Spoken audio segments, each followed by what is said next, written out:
Leaving one political party to another has been one of the most common behavior of politicians in Nigeria. Many former national chairmen of political parties have left for another. Many elected governors, senators, federal and state House of Assembly members have crossed carpet in recent years. The defection mostly happened between the ruling and the main opposition party.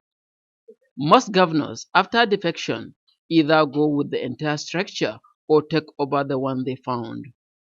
Speaking to ITV News, some stakeholders say the defection affects governance.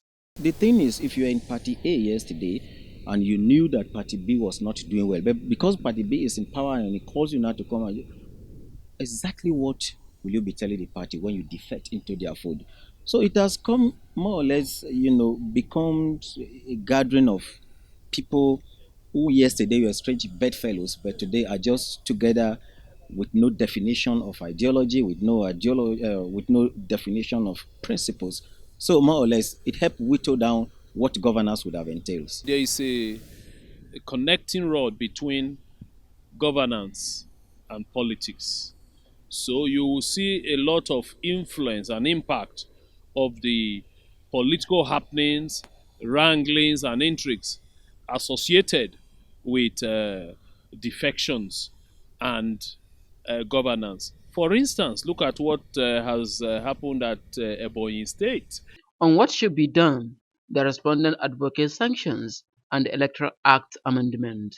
We need to do, a reassessment of what constitutes our political values. And when we do that, we understand that we'll be contributing to national development, even as opposition members, and not necessarily as members of a ruling party.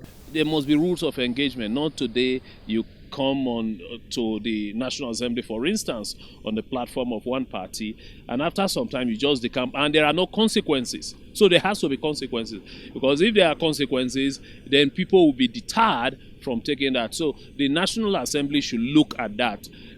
The INEC, the electoral body, should also do something about it, because INEC will have to work closely with the National Assembly. For this politician, he feels most governors, after leaving their party, use the opportunity to intimidate those who refuse to follow them.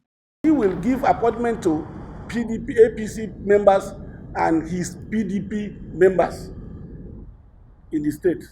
So there are so many evidence, he's not doubting it. And his immediate elder brother, who is the Attorney General of the state, is the lawyer of the PDP that is fighting us. With just 2 years to the next general election, cross-carpeting is expected among politicians who want to contest for one position or the other. Al-Hassan Bala, ITV News, Abuja.